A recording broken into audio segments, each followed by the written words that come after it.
Tem coisa que acontece muito rápido na moda. Nesse último mês, o Rio Fashion Week voltou depois de quase uma década fora do calendário da moda brasileira. E além de entregar moda, é claro que entregou muita polêmica. A gente também teve o Coachella, que entregou alguns dos momentos mais comentados já da moda do ano. E também temos que falar que daqui menos de uma semana a gente tem a edição de 2026 do Met Gala. Oiê, seja muito bem-vindo ao Tudo Vira Moda. Eu sou a Amanda Onel e esse é mais um episódio do Radar de Notícias. E se você por acaso é novo aqui, a ideia desse quadro é que a cada 15 dias eu trago um panorama do que realmente movimentou a indústria da moda. Só que a gente vai deixar em off que eu tava um pouco sumida daqui nesse último mês, porque ele realmente foi muito cheio pra mim. Então esse episódio aqui, excepcionalmente, ele será um radar de notícias praticamente de tudo que rolou no mês de abril. E o ponto central, sem dúvida, foi o retorno do Rio Fashion Week. Depois de quase 10 anos fora do circuito oficial, o Rio voltou ao calendário com uma proposta diferente do que a gente costumava ver na antiga edição, que era o Fashion Rio, e aconteceu entre o dia 14 e 18 de abril. Inclusive, ele foi organizado pela IMM, que é a mesma produtora que faz o São Paulo Fashion Week, então é quase como se a gente tivesse agora uma única unidade acontecendo tanto em São Paulo quanto no Rio, inclusive reforçando, tá? A partir de agora, a ideia é que o primeiro semestre do ano seja Rio Fashion Week e no último semestre do ano a gente tem a São Paulo Fashion Week.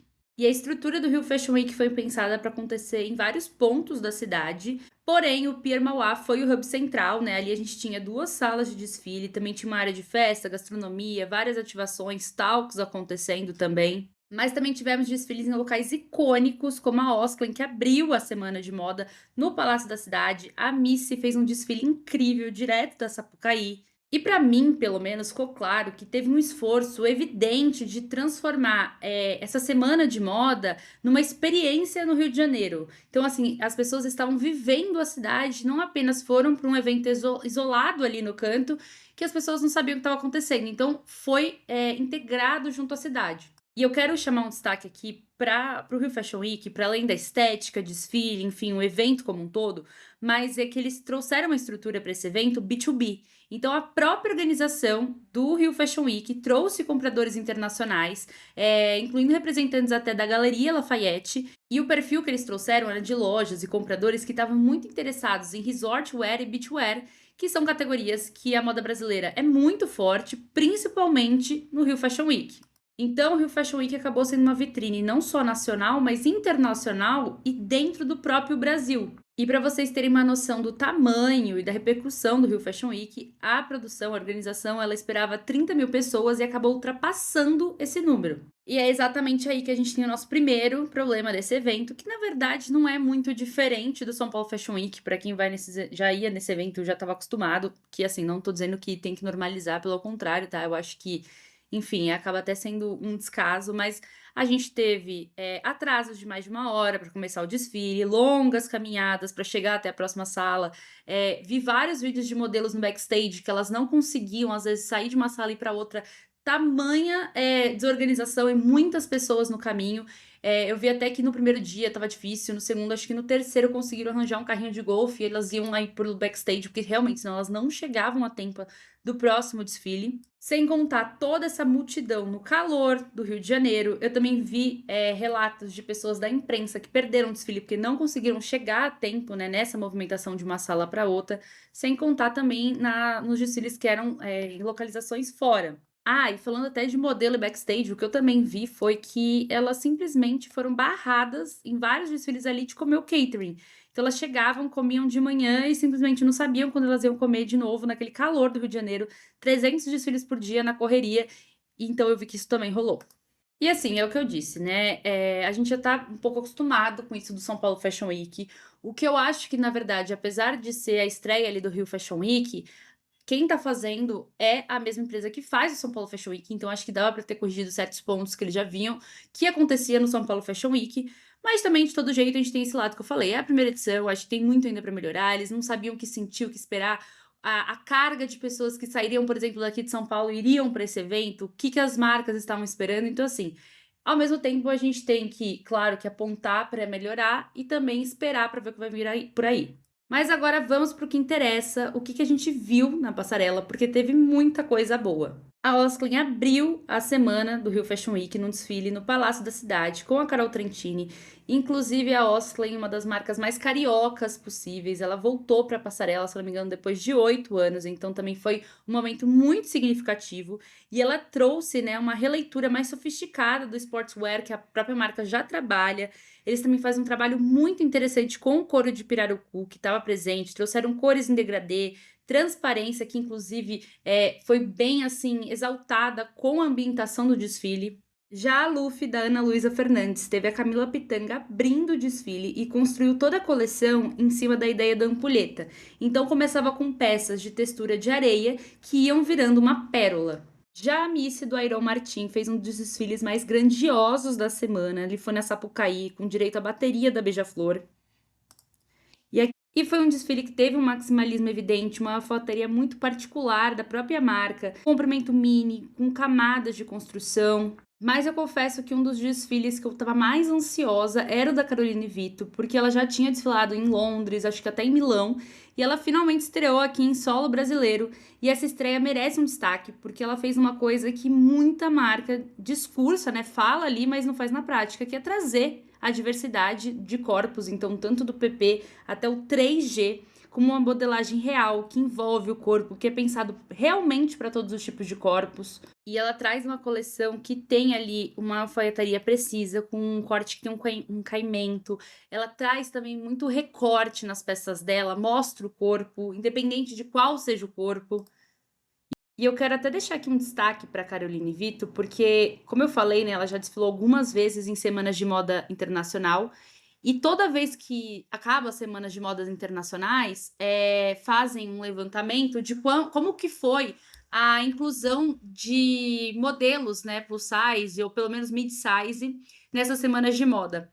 E já tem uns bons anos que, quando a Caroline Vito desfila, ela é a marca com mais inclusão de diversidade de corpos, tá? Esse ano não foi diferente, né? Ela desfilou no início do ano na London Fashion Week e ela foi a marca que mais trouxe inclusão. E também não foi diferente aqui no Brasil, tá? Então, assim, das pouquíssimas porcentagens que tivemos de modelos mid-size, plus size, grande parcela dela estava, né, no desfile da Caroline Vito, o que é realmente uma pena. Eu acho que, enfim, a moda é para todo mundo, mas infelizmente a gente está vivendo esse momento, né, de volta, essa padronização da magreza e etc. E a Caroline Vito faz questão de sempre ir contra, né, essa maré. Mas voltando aqui para os desfiles, Lenine Niemeyer fechou a Semana do Rio com uma coleção celebrando seus 35 anos de marca. Ela aconteceu no Museu da Manhã e reuniu Fernanda Tavares, Raika Oliveira, Isabelle Fontana, Bárbara Fialho e todas elas, assim, que fizeram história, principalmente até com a Leni, voltando para esse momento muito importante da marca. E vamos combinar que sustentar uma marca de beachwear por 35 anos não é para qualquer um. Apesar ali, né, de moda brasileira, tem uma raiz muito forte no beachwear e tudo mais. A gente tá falando sempre de biquíni, maiô, saída de praia, enfim, uma coisa ou outra que muda sempre, claro, mas assim, na sua raiz ali, na sua essência. Então, assim, realmente é um trabalho muito primoroso que a Eleni faz. E também tivemos a Argauge, que estreou no line-up brasileiro com uma proposta bem interessante de utilizar a espuma como um elemento estrutural visível ali nas suas roupas. A Dendezero com a coleção House of Dendezero, que mergulhou na cultura ballroom. Lucas Leão trouxe a alfaiataria inspirada na própria cidade do Rio de Janeiro, lá dos anos 40. E também tivemos uma marca não brasileira no line-up, que foi a Adidas, que trouxe um desfile reforçando essa conexão entre moda e esporte. E é claro que, se tem semana de moda no Brasil, você pode ter certeza que ela não vai passar sem polêmica, e essa edição não foi diferente, e teve uma que dominou completamente todas as conversas, que foi o desfile da Blue Man. E a Blue Man é uma das marcas mais cariocas que existem, se não for a mais, né, de todas. E essa edição marcou o retorno dela para os desfiles, da força da marca também, né, voltando muito forte. E a proposta da coleção era justamente isso, traduzir o lifestyle do Rio de Janeiro. Então, uma roda de samba, jogar bola na praia, Ipanema, o mar, o sol, enfim, esse cotidiano carioca. E para construir esse universo, não só ali nas roupas, mas também na atmosfera da passarela, a Blue Man colocou algumas pessoas e alguns elementos para traduzir isso. Então, eles trouxeram a Elo Pinheiro, que é a eterna garota de Ipanema, trouxeram a Laurinha do Camarão, que é uma ambulante conhecidíssima da praia do Rio de Janeiro, Também tivemos a Poca, a Débora Seco e um casal de influenciadores cariocas, o Arthur Lima e a Giovanna Alencar. E é exatamente aí que está a polêmica, porque o Arthur e a Giovanna, e é claro que não demorou para a internet pegar fogo por conta dessa questão. E as críticas vieram em peso, né? Chamaram isso de mico, de vergonha para moda, e acabou voltando aquela velha discussão de que influenciador não tem que ter espaço numa passarela de moda. E eu quero falar sobre isso porque eu acho que tem várias camadas aqui que vale a pena a gente destrinchar. Primeiro é sobre essa discussão dos influenciadores ocuparem a passarela, né? Eu já trabalhei dentro de uma marca de moda e fiz desfiles, né? Ao todo eu já fiz 2 ou 3 desfiles. E o que eu posso dizer é que quando uma marca tá desenhando um desfile, ela pensa em tudo, em todos os detalhes possíveis, né? Então, nem sempre todas as roupas desenvolvidas para uma coleção vão estar na passarela, porque não combinam com o desenho todo, né, que eles querem apresentar com aquela unidade. Também são feitas zilhões de provas de roupa, às vezes eles, né, fazem o casting, pensam em roupa para A, para B, para C, que depois na hora de organizar essa unidade que eu falei, elas não vão funcionar. Assim como também quando uma marca está desenhando esse desfile, ela também já pensa, às vezes, que ela quer que fulana aba, que outra pessoa é quem vai fechar, enfim, várias coisas. Então, muitas vezes, né, hoje em dia, dizendo, vários desfiles já são desenhados, considerando que a marca vai colocar uma pessoa famosa em uma certa posição ali para desfilar. E um outro ponto importante é lembrar que a marca ela não faz isso à toa, né? No final do dia, vivemos no mundo capitalista onde o objetivo é vender. Então, a marca precisa vender, ela precisa chamar atenção, ainda mais quando a gente está falando de moda, né? Eu sempre falo, quando a gente pensa na roupa, a primeira coisa a gente tem que pensar na necessidade básica, né, do ser humano, do abrigo de se vestir. Depois disso, a gente começa a ter ali o desejo. Então, a marca ela precisa se destacar para além de outra marca. Por que você vai comprar de mim e não daquele? Eu preciso chamar atenção, eu preciso estar, né, hoje em dia dizendo assim, a internet, né, eu preciso estar sendo mais assunto que a outra. Então, assim, a marca ela já desenha toda, às vezes, esse desfile já pensando na repercussão que ela quer, no burburinho que ela quer, no que ela quer apresentar, na ideia, enfim, na imagem. Só que é óbvio que existe o contrário, tá? Porque aqui eu tô falando de planejamento, quando a marca, né, estrutura ali, eu quero fulano, eu quero ciclano, eu quero beltrano, porque eu quero chamar a atenção da mídia, porque eu quero, enfim, né, tem toda uma discussão, como no caso, por exemplo, acredito que foi da Blue Man, né, tinha toda uma narrativa. Se você parar pra ler ali o release da coleção, se você analisar o todo, tinha ali uma narrativa para eles fazerem aquilo. Mas a gente também tem o ao contrário disso, tá. Então tem o outro lado que é, né, que eu já vivi, já soube, já presenciei, que é a marca, aos 45 do segundo tempo, vira para modelo e fala: "Olha, a gente não vai mais com você para passarela, porque a gente quer uma celebridade, um criador de conteúdo, uma influenciadora que vai nos dar muito mais visibilidade", e isso é extremamente problemático.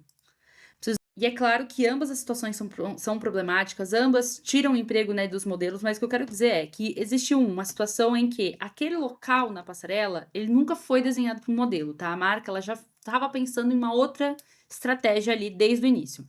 E existe marcas que agem sim, que, ai, um PR consegue, não sei o quê, e aí aos 45 do segundo tempo tira ali um emprego, já estava tudo decidido, às vezes já soube de casos até que a modelo já estava no backstage, maquiagem finalizada, cabelo feito, falou: "Então, não vai ser você". Então, assim, essa questão específica de influenciadores, criadores de conteúdo, celebridades na passarela, eu acho que é uma questão muito longa, com muitas camadas. Inclusive, se vocês quiserem, podem me mandar, deixar nos comentários. Se vocês quiserem, eu trago entrevistas com modelos, com pessoas, né, que fazem desfiles, enfim.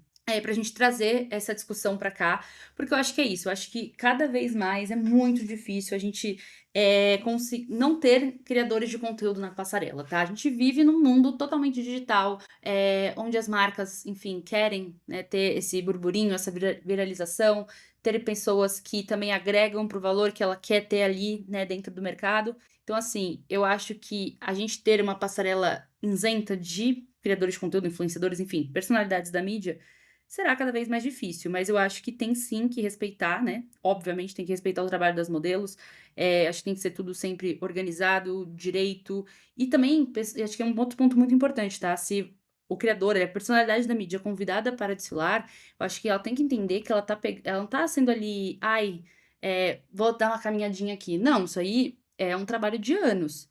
Então, assim, que pelo menos ela estude, que pelo menos ela entenda como que tem que se, né, ali desfilar na passarela, e não estou falando sobre o passinho, tá? Porque daqui a pouco a gente vai falar sobre isso. Eu tô dizendo mesmo o caminhar, entender que existe uma parada, onde fazer, enfim, tudo que tem por trás. Mas agora voltando a falar do desfile em si da Blue Man, né? Ela é uma marca carioca, ela voltou para um evento que está reposicionando o Rio, né, no mapa da moda brasileira. E a coleção que eles trouxeram, ela fala do cotidiano do Rio de Janeiro. E aí esses 2 influenciadores, eles são cariocas, eles fazem esse passinho, que tá enraizado na cultura visual ali do Rio de Janeiro, né, esse passinho ele não veio do nada, ele tá no funk, o baile funk também, né, super na cultura do Rio de Janeiro, é a cultura periférica, né, carioca. Então eu volto a dizendo que falei lá atrás, a marca convidou eles, assim como convidou a Débora Seco, a Elô Pinheiro, porque eles queriam o que eles representavam do Rio de Janeiro. E isso estava ali na essência deles, no que eles iam trazer. Então eu não consigo entender de verdade, gente. Assim, as pessoas estão levantando no fato delas terem ficado ofendidas por eles terem feito no meio da passarela o passinho do Jamal. Mas eu não consigo entender de fato o porquê disso. Porque eu tenho uma visão muito clara de que moda é arte, moda é uma forma de você se expressar, a moda ela constrói linguagem, ela comunica, assim, às vezes você precisa dizer uma palavra. Então, assim, a pessoa utilizar de uma passarela para escancarar a sua cultura ali no meio de uma dança, que também é um movimento, né, artístico, corporal, que diz muita coisa, eu não consigo entender por que que as pessoas ficaram tão, enfim, chateadas, enfim, bravas, acharam isso um absurdo, que seria a mesma coisa que, sei lá, no meio de um desfile, um balé clássico, só são diferentes danças que representam diferentes coisas. Porque é verdade, isso acontece toda hora na moda, assim, aqui foi a dança, o elemento que eles utilizaram para ligar com o enredo da coleção, com tudo que estava passando no desfile, mas agora, na semana de moda, no começo do ano, a marca do A$AP Rocky, os modelos entraram com um carrinho de bebê que conectava ali com a coleção. A Diesel fez um cenário todo mirabolante, cheio de elementos que, assim, quase você não conseguia ver a coleção ao mesmo tempo que você conseguia, porque fazia o quê? Parte do enredo. Então tem toda uma história. E eu não preciso nem falar que quando são esses exemplos de semana de moda internacional, as pessoas acham disruptivo, provocativo, que a moda está se reinventando, que, né, que legal você trazer uma atmosfera diferente. Só que aí quando a gente entra aqui, né, 2 influenciadores cariocas fazendo um passinho de funk no meio do desfile, aí vira chacota, vira mico, que a moda brasileira chegou no fundo do poço e não consegue enxergar, é como se inclusive um spoiler aqui, tá, estou preparando um episódio de Quem Fez a Moda no Brasil sobre o funk. As pessoas não conseguem enxergar o funk como também um elemento cultural, como uma estética. Ela é uma estética como qualquer outra. Então, pra mim, pelo menos, gente, isso aqui é minha opinião, tá? Eu acho que toda essa discussão, ela entra muito mais no âmbito das pessoas, não aceitarem, perfis, culturas, ocupando espaços que na cabeça dela não são dela, do que de fato elas estarem preocupando que a moda morreu. Gente, a moda, ela é expressão artística, cultural e etc. Década de 20, é claro que o exemplo que eu vou dar para essas pessoas talvez, enfim, falar, ai, mas é balé. Mas enfim, década de 20, uma das maiores it girls do momento eram as bailarinas do balé russo.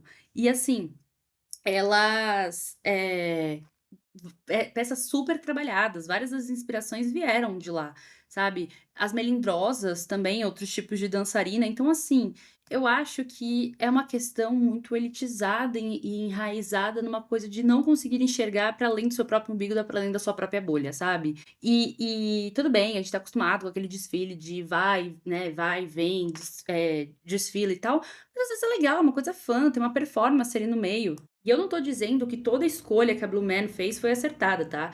Tem críticas sobre a estrutura do desfile, sobre o ritmo que foi, sobre, enfim, alguns momentos, inclusive até agora nesse pós, tá? Eu acho que tá, enfim, muito errado que a equipe criativa, os donos da marca, estão respondendo algumas pessoas que fizeram algumas críticas para eles. Eu acho que, assim, a partir do momento que a gente sai com o nosso trabalho, a gente tá vulnerável a tudo, né? Inclusive, você pode estar aqui ouvindo esse podcast falando, meu Deus, quanta baboseira.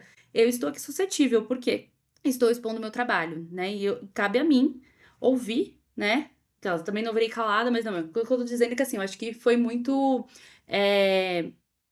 ruim a forma como eles lidaram com essas críticas. Eu acho que também isso acaba atrapalhando um trabalho, né, que eles fizeram ali para esse desfile. E assim, gente, no mais, acho que a gente tá vivendo um momento tão complicado, com tanta crise social, política, econômica, que acho que se preocupar desse jeito que as pessoas acharam que foi o fim do mundo, o passinho do Jamal numa passarela, eu acho que, enfim, não é esse grande drama, né, eu acho que tem outras coisas e principalmente pra mim a moda sempre vai ser um local não só de trabalho, né, enfim, que é o que eu trabalho, meu dia a dia, mas assim, é um local também que eu acho que dá pra gente ser tão livre, tão disruptivo, fazer tanto o que a gente quer, sabe. Se eu quiser combinar zebra com listras, enfim, eu acho que às vezes a gente só coloca muita regra, e às vezes regras inclusive vou dizer mais, tá, aquelas militando aqui, mas vou dizer mais, regras muitas vezes impostas por um olhar eurocêntrico, tá.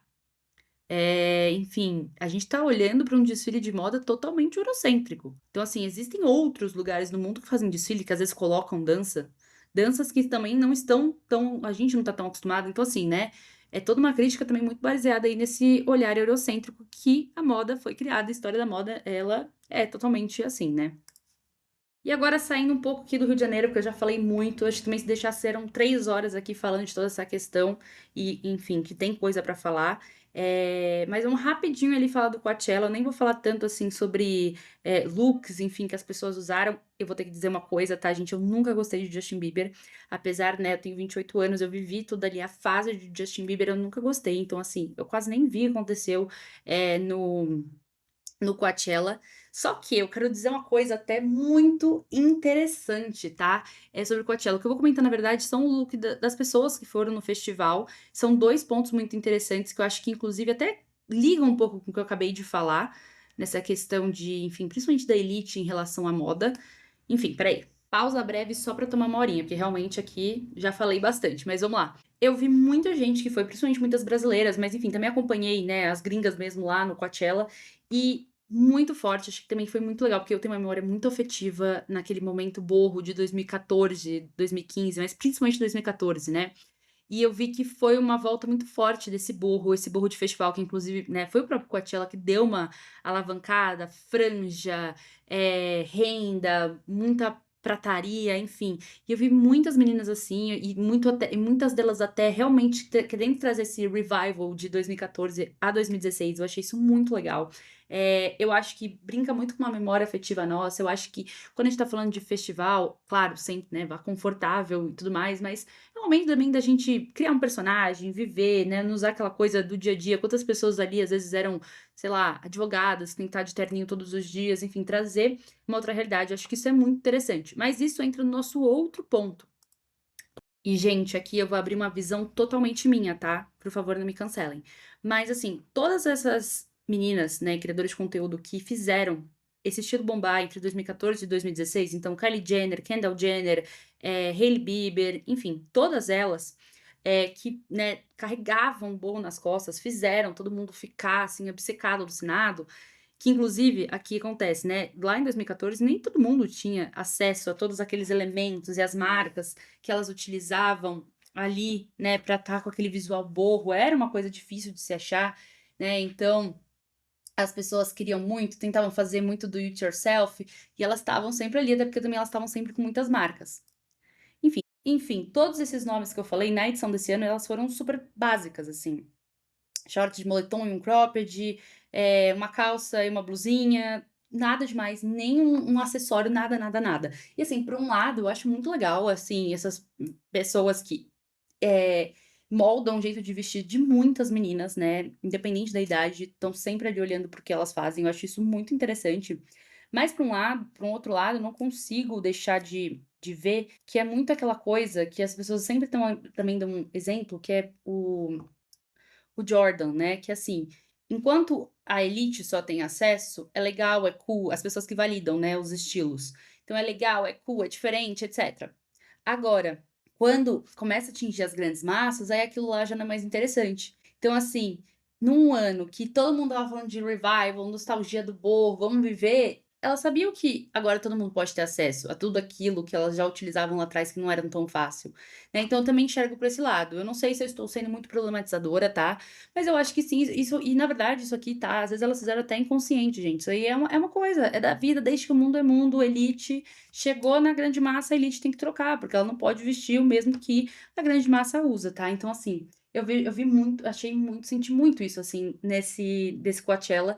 E eu quis até trazer também aqui nesse radar de notícias, porque eu acho que é muito da gente entender comportamento, das pessoas. E até falei num vídeo, um vídeo não, até num podcast, não vou lembrar qual que foi, mas além de eu gostar muito do Borro, eu estarei sempre defendendo, eu acho o Borro muito interessante porque ele, diferente de todas as últimas tendências que foram extremamente passageiras, duraram meses, o Borro ainda prevalece na estrutura antiga de crescimento de uma tendência. Então ele demorou alguns anos ali para ele construir, construindo, construindo, aí agora ele tá atingindo o ápice dele, e aí agora acredito que, né, nos próximos meses, até ano que vem, a gente vai ver ele começar a cair. Então ele tá ali se mantendo ainda na regra antiga. E agora, eu sei que o radar de notícias é pra falar do que já passou, mas aqui vou abrir uma exceção pra gente falar de Met Gala, porque eu acho que todo mundo aqui tem que estar brifado, né, rapidamente sobre. Se vocês quiserem também, me mandem que eu posso fazer o próximo episódio aqui só sobre Met Gala, a história do Met Gala, enfim, tudo sobre ele. Mas o Met Gala vai acontecer na próxima segunda-feira, dia 4 de maio. E o Met Gala, para quem não sabe, é um dos eventos mais importantes do calendário da moda mundial. E ele também funciona como abertura da exposição anual do Costume Institute, que funciona ali no Metropolitan Museum of Art, então, lá em Nova York. E o Met Gala, ele é organizado pela Anne Wintour, tá? Já tem anos que ela organiza ali lista de convidados, ajuda na escolha do tema, como é que vai ser, enfim, decoração. E esse ano a gente tem anfitriãs muito maravilhosas, assim, eu acho que, enfim, muita gente vai estar esperando, obviamente, porque teremos Beyoncé, né, como uma das anfitriãs, junto ali com a Anna Wintour. Também teremos Nicole Kidman e Venus Williams. Então, assim, vem aí. E também, eles têm um comitê de anfitrião que também muda a cada ano, e também são pessoas influentes, né, que, enfim, fizeram uma coisa no último ano, que vão ajudar, porque, né, o evento não deixa de ser beneficente, então que traz essa visibilidade. Então, além das três principais, a gente também tem Anthony Vaccarello, Zoe Kravitz, Sabrina Carpenter, Doja Cat, a Lisa do Blackpink, Miss Copeland e Aja Wilson, não sei se eu falei errado, e mais alguns nomes. E uma coisa importante de dizer é que o Met Gala tem um tema e um dress code, tá? São coisas diferentes, apesar desse ano estar realmente muito, muito, muito interligado, mas tem anos que uma coisa é uma coisa, outra coisa é outra coisa, tá? Então, esse ano, o tema, que também é o tema, né, não só ali do Met Gala, mas é o tema da exposição que a gente vai ter, né, ali no no Costume Institute, é Costume Art. E o dress code, né, do Met Gala é Fashion is Art, ou seja, moda é arte. E aqui eu vou fazer uma análise bem breve, até porque eu vou fazer vídeo essa semana ainda falando sobre isso, né, de moda e arte. Então eu espero vocês lá no meu Instagram. Mas esse conceito, ele convida os convidados a expressar a sua relação, né, pessoal com a moda e como uma forma de arte. Inclusive, eu acho que é muito relativo esse conceito de moda e arte. Tem quem diga que é, tem quem diga que não é, quem defende, enfim, o conceito ali enraizado do que é arte. Mas assim, eu já disse, né? Eu falei no começo aqui desse episódio. Pra mim, a moda sempre vai ser arte, tá? Eu acho que a partir do momento que você consegue utilizar a moda pra se expressar, para mostrar quem você é, para colocar seu humor, sua energia, ela é uma arte, é a nossa forma de arte, né? Por exemplo, eu já falei, fiz vídeo, eu não sei desenhar, mas, pô, eu adoro me expressar através da roupa, eu adoro fazer diferentes combinações, e é o meu jeito de arte, sabe? Então, pra mim, isso sempre vai ser, e isso eu tô falando da minha relação, né? Mas a gente também tem as marcas que criam grandes estruturas, gente. Não tem como você olhar pra uma criação da Iris Van Herpen e não falar que aquilo ali não é arte, né? Então, assim, eu acho que tem vários camadas também esse assunto, mas como eu falei, eu não vou me aprofundar muito, pois teremos vídeos sobre isso, tá? Mas assim, eu acho que vai ser um tema muito legal, um dress code muito legal. Eu acho que a gente pode esperar looks incríveis, assim, aquelas coisas arquitetônicas de tirar o fôlego. Assim, pra falar a verdade, eu não quero cair do cavalo, porque eu tô com altas expectativas. Mas eu acho que realmente, assim, as pessoas vão se dedicar, né? Então, eu acho que é um tema que vai ser muito legal. E é claro que vai ter muito conteúdo sobre isso também, tá? E assim, gente, estou com altas expectativas para esse Met Gala em questão, né, das roupas dos convidados. Eu acho que dá pra ter algo, assim, surreal, mas também não quero, enfim, ficar pensando muito pra não cair do cavalo, né? Mas eu acho que pode vir aí. Até, eu acho que as pessoas vão trabalhar muito também essa relação do corpo com a moda, enfim, com a arte. Inclusive, muito importante, tá? Porque teremos estilista brasileira que vai expor uma peça dela na exposição, né? Que o tema é Costumes Art. Ela foi convidada pela instituição, a Renata Buso. É uma coleção que ela trouxe muito, enfim, forte até, emocional. É uma roupa que tem todos os órgãos, assim. E eu tive, inclusive, o privilégio de ver esse desfile na época, quando essa coleção foi apresentada. E muito legal, né? Uma estilista brasileira não só está lá, mas ela foi convidada para estar lá. E como nem tudo são flores, também temos polêmicas no Met Gala desse ano, porque Jeff Bezos e a sua esposa, eles são os anfitriões honorários e também os principais financiadores do evento, tá? Então, assim, também tá gerando toda uma controvérsia, né, de, pô, será que a gente, né, vai ter uma moda bem manipulada? Como é que vai ser isso? Enfim, agora é esperar pra ver. Eu acho que a gente tem que esperar pra ver, porque realmente são camadas atrás de camadas. E só para quem tem curiosidade de valores, ano passado o Met Gala arrecadou cerca de 31 milhões de dólares, tá?